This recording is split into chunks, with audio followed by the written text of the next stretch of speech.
ये कोई कैसे है हां ये कोई ये हुआ पसंद पीछे ये हो पीछे का हां और जानता वो आगे बैठे टोपी वाला वो तो सब ले जाता पीछे तभी तो मैं देखो कहा था ए मोइना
कैसे गिलास लगा है बताओ हाँ इधर से पिला बहुत अच्छा है हां 10 रुपया के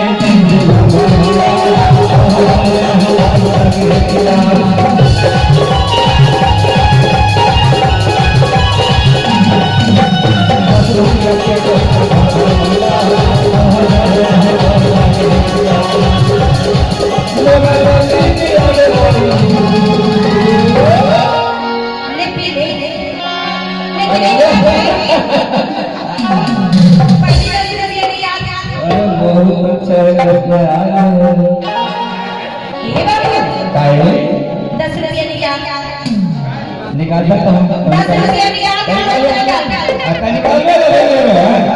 10 रुपया निकाल पैसा दे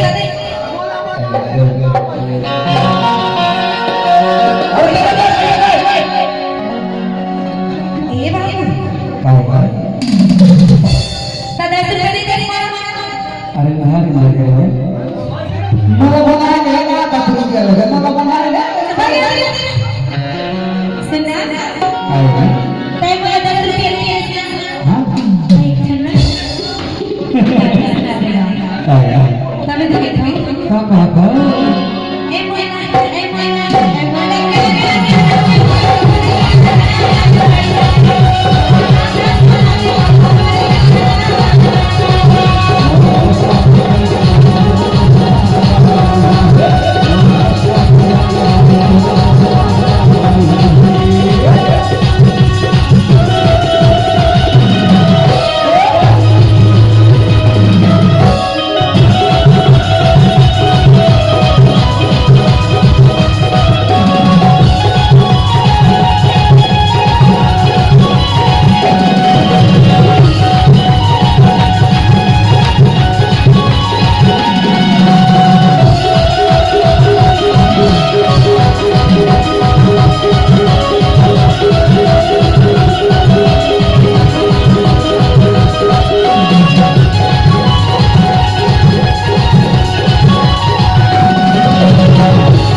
भाई के नाना दे तो वो तो બેન આના જેવું કોણ હતું? તમે તો કઈ ભણો વાકે હાથે